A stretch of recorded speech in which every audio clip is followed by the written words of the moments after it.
এখন থেকে ফালুদা তৈরি করুন বাসায় ইজি এবং সিম্পল ওয়েতে। বাই দ্য ওয়ে, আসসালামু আলাইকুম, ওয়েলকাম টু মাই চ্যানেল।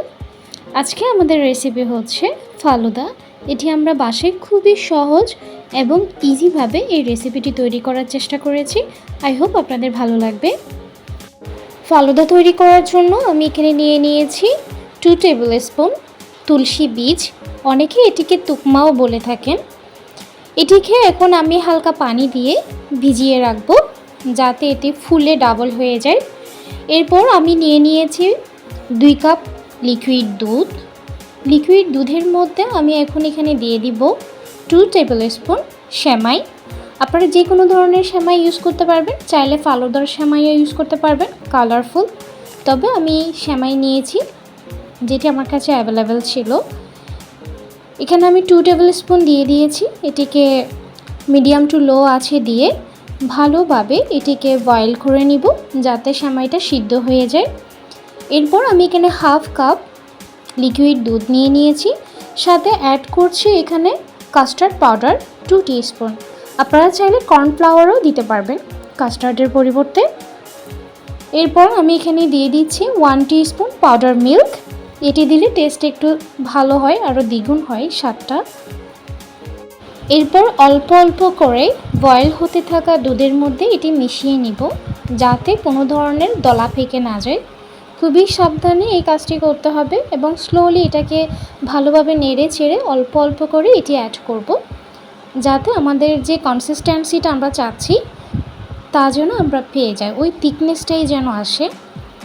এটিকে আমি ভালোভাবে বয়েল করে নিচ্ছি। এরপর আমি এখানে অ্যাড করছি 4 টেবিল স্পুন সুগার।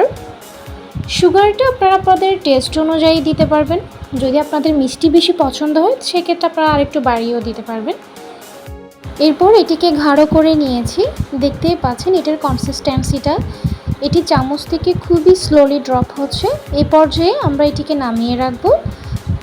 ফ্রিজেও রাখতে পারেন অথবা নর্মাল টেম্পারেচার হওয়ার জন্য আমি এটিকে রেস্টে দিচ্ছি। এরপর আমি এখানে কিছু বাদাম নিয়ে নিয়েছি, আপনারা আপনাদের পছন্দ মতো নিতে পারবেন।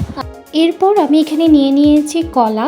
আপনারা যে কোনো ধরনের ফ্রুটস নিতে পারবেন, যেটাই আপনাদের পছন্দ। আমি কলা নিয়েছি যেটা আমার কাছে অ্যাভেলেবেল ছিল। এখন আমি এটাকে ভালোভাবে কেটে নিয়েছি, খুবই ছোট ছোট করে স্লাইড করে নিয়েছি। এরপর ডেকোরেশনের পালা। এটি ডেকোরেশন করার জন্য আমি এখানে রোয়াবজা দিয়ে দিয়েছি। আর এই রোয়াবজাটা আমি বাসায় তৈরি করেছি, আমার হোমমেড রোয়াবজা। এরপর আমি এখানে তুকমা দিয়ে দিচ্ছি। এরপর ফালুদা তৈরি করার জন্য যে কাস্টার্ডটা বা যে গ্রেভিটা আমরা তৈরি করেছি সেটি দিয়ে দিচ্ছি। এরপর ফ্রুটস দিয়ে দিচ্ছি।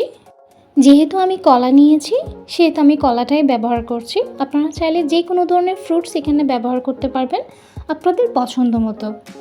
এরপর আমি আবারও তুকমাটা দিচ্ছি উপরে। এরপর আবার কাস্টার্ডটা দিচ্ছি। কাস্টার্ডটা দেওয়ার পর আমি আবারও কলা দিচ্ছি। আপনারা আপনাদের পছন্দ মতো যে কোনো ধরনের ফ্রুটস ব্যবহার করতে পারবেন এখানে।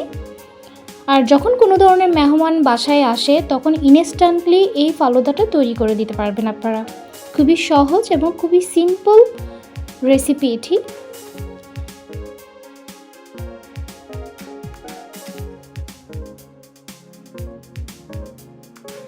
বাই দ্য ওয়ে, আমার রেসিপিগুলো যদি আপনাদের ভালো লেগে থাকে তাহলে আমার পাশে থাকবেন। ইউটিউব থেকে দেখলে অবশ্যই আমার চ্যানেলটিকে সাবস্ক্রাইব করবেন। আর যদি আপনারা ফেসবুক থেকে দেখে থাকেন তাহলে অবশ্যই ভিডিওটিতে একটি লাইক এবং শেয়ার করে দিবেন যাতে আমি আপনাদের জন্য আরও ভালো ভালো রেসিপি তৈরি করতে পারি। বাই দ্য ওয়ে, আমার রেসিপিটি কিন্তু তৈরি করা হয়ে গেছে, দেখতেই পাচ্ছেন। এটি খুবই ইনস্ট্যান্ট এবং কতটা সিম্পল এই রেসিপিটি। আশা করি আপনাদের আজকের এই রেসিপিটি ভালো লেগেছে। আজ এই পর্যন্ত। অবশ্যই সবাই দোয়া করবেন এবং পরবর্তীতে দেখা হবে অন্য একটু রেসিপি নিয়ে। বাই দ্য ওয়ে, আল্লাহ হাফেজ, আসসালামু আলাইকুম।